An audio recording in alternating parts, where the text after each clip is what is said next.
অতীতে যেমন আমাদের একটি পার্টির ঐক্য গড়ে উঠেছিল, ঠিক এখনো সেই দৃঢ় ঐক্য অত্যন্ত প্রয়োজন। গণতন্ত্রের পথে যাওয়া ছাড়া আমাদের কোনো বিকল্প নেই। 15 বছরের সংগ্রাম গণতন্ত্রের জন্য এবং জুলাই আগস্টের অভ্যুত্থানের ছাত্রজনতার অভ্যুত্থান মূলত যে আকাঙ্ক্ষা তৈরি হয়েছে, সেই আকাঙ্ক্ষাটি হচ্ছে একটা সত্যিকারী একটি গণতান্ত্রিক বাংলাদেশের আকাঙ্ক্ষা। সেই আকাঙ্ক্ষাকে বাস্তবায়িত করতে হবে। অতীতে যেমন আমাদের একটি পার্টির ঐক্য গড়ে উঠেছিল, ঠিক এখনো সেই দৃঢ় ঐক্য অত্যন্ত প্রয়োজন। এখন প্রয়োজন নিজের মধ্যে সহযোগিতার মাধ্যমে, আলোচনার মাধ্যমে সমস্যাগুলোকে নিরসন করা। একটা প্রশ্ন খুব সহজেই সামনে এসে দাঁড়াবে। আজকে যে সংস্কারের প্রশ্নগুলো এসেছে, সেই প্রশ্নগুলো নিঃসন্দেহে আমরা অত্যন্ত ইতিবাচক দৃষ্টিতেই দেখি। আমাদের দলই 2022 সালে আমরা এই রাষ্ট্র সংস্কারের যে উপকারের জন্য 31 দফা দিয়েছিলাম। আমাদের সমস্ত সঙ্গী যারা ছিলেন রাজনৈতিক দলগুলো, যাদের সঙ্গে লড়াই করেছি, তাদেরকে সঙ্গে নিয়ে আমরা 31 দফা প্রণয়ন করেছিলাম, জনগণের সামনে উপস্থাপন করেছিলাম। লিলি হালাল বিউটি সোপ, বিএসটিআই কর্তৃক সনদপ্রাপ্ত দেশের প্রথম হালাল বিউটি সোপ, দীপ্তিময় উজ্জ্বল ত্বকের জন্য।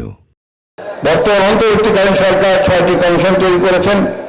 6টি কমিশনের মধ্যে একটি সংবিধান কমিশন রয়েছে, যে সংবিধান কমিশন সংস্কারের প্রস্তাবগুলো দিয়েছে। আমাদের প্রত্যেকটি রাজনৈতিক দলের কাছে এটা পৌঁছে গেছে। নির্বাচন সংক্রান্ত প্রস্তাব দিয়েছেন, সেটাও পৌঁছে গেছে। আপনারা নিশ্চয়ই তা গভীরভাবে পর্যবেক্ষণ করবেন, দেখবেন, পরীক্ষা করবেন এবং এই বাংলাদেশের জাতির জন্য যেটা প্রয়োজন, বাংলাদেশের মানুষের জাতীয় ইতিহাস, তার কৃষ্টি, তার ঐতিহ্য, তার ৭১ মুক্তিযুদ্ধ, সব কিছুগুলোকে নিয়েই যেন আমরা আমাদের সামনের দিকে এগোতে পারি।